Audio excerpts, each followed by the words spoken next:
You wouldn't believe that this was only 50 years ago. These pictures are all of Leeds, and all taken in 1954 by Marc Riboud on assignment for Picture Post, the job that no one wanted. No photographer wanted to do it. This all said it was the saddest city in England, and it wouldn't sell much. His pictures are beautiful, and also a fascinating record of working-class life in an industrial city. So here's a mystery. Why were these wonderful photographs lost for over 50 years? The story starts with a history lecturer from Leeds. 3 years ago, she saw some old photos in a Saturday newspaper. Then she found there were hundreds more from the same shoot that had never been published. They'd been left undeveloped at a London photo agency for over 50 years before turning up in an office clear-out. For a historian, this was like striking gold. They're very important because they tell you what, in fact, certain parts of Leeds were like just after the war. A lot of these areas were going to be cleared in the late 1950s and the early 60s, and there is just no remnant of the life that is shown in these pictures. Janet's daughter is an art curator who spotted the significance of this collection. In France, Marc is considered to be one of the most important living photographers, period. Right. And he has huge retrospectives in some of the top museums in France, and has just recently had a big retrospective in New York. So, in terms of the world, he's considered to be very important. These photographs are much richer than documentation, and I think a lot of these photographs are where he's exploring something that he would call artistry.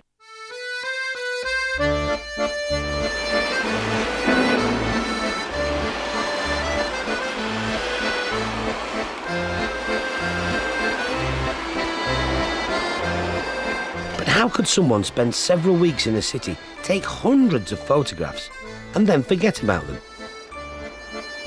My investigations led to Paris, to the studio of world-famous photographer Marc Riboud.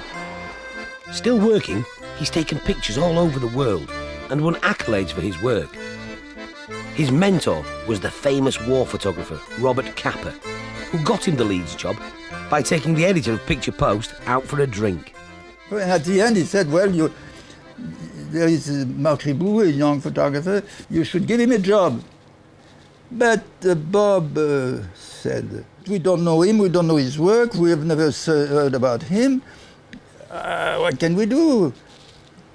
Oh, well, there is a series, we've just finished a series on the best and worst of British cities, but everything is finished, except one city, which we decided not to do, because no photographer wanted to do it. This all said it was the saddest city in England.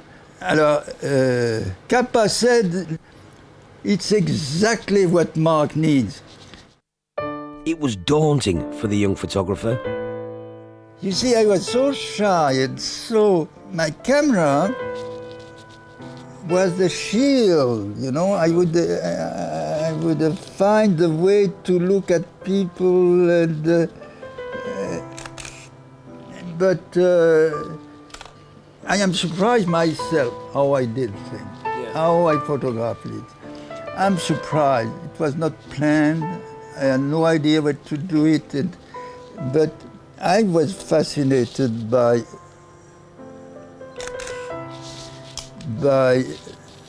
the fact of taking pictures.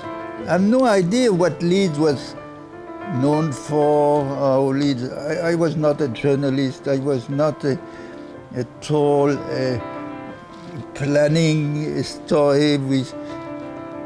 I was attracted by what I was seeing, discovering at every corner of the street.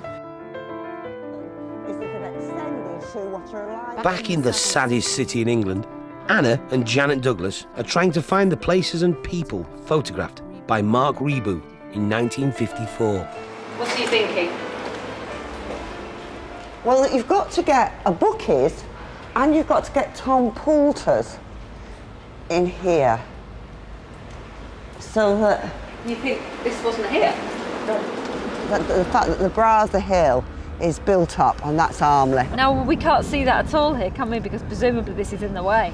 What's interesting about these two cooling towers is that Marc uses them repeatedly in photographs as a sort of visual anchor.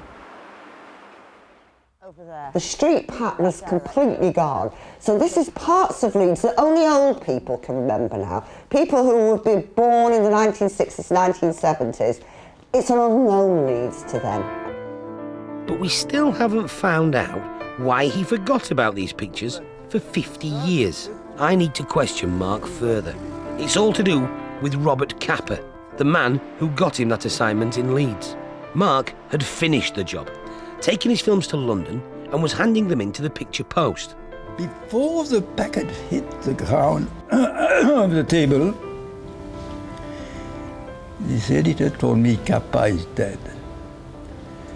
It was a shock, and suddenly I felt as if I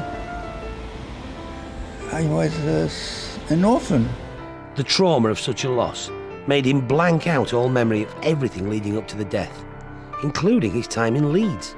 So those photos turning up again 50 years afterwards, well... Photograph is in a way memory of the eye. All this disappeared. It's like pulling a string. I saw one photograph, it pulled me another photograph. That was indeed very strange feeling. Of course, Leeds has changed a lot these days. They've modernised everything, even the museum. And one of its first exhibitions will be a display of Marc Riboud's photographs. We're going to take some of these images and blow them up massive scale into the exhibition so that you're really walking into the image and you can see almost life-size what Leeds looked like in 1954. Thanks to an Arts Council grant, the pictures are coming to life. The idea is that we're going to try and find some iconic people, but also some of the children from the pictures, and try and recapture the slice of history that we found in this picture so they can really recount stories of their childhood. Let's start looking. First stop, a church hall in East Leeds. So, this French photographer who was in Leeds in May 1954 spent quite a lot of time in this area, Bermontoffs. They all seem to look the same when they were old like that, when they were old houses, to me. Them streets there were what went down beside it wreck. Do you recognise that? That's Montague Burton. it's Burton Yeah. isn't it? That's Oh, I nice. recognise it in his face. I can't put a name to him, but I recognise him. I can't remember his name, but I know he weren't named my first husband, and my second husband knew him. Tailoring stuff. White locks. It's White Locks. Bingo. So, what started with the find of a few photographs is building up into a social history. The search for the people of Leeds, captured on camera by Marc Riboud, has begun. It's an example of what we dream of all our photographs. So many of our photographs and stories are not used. To see one not only coming back to life, but to incredible life, it's a fantastic story.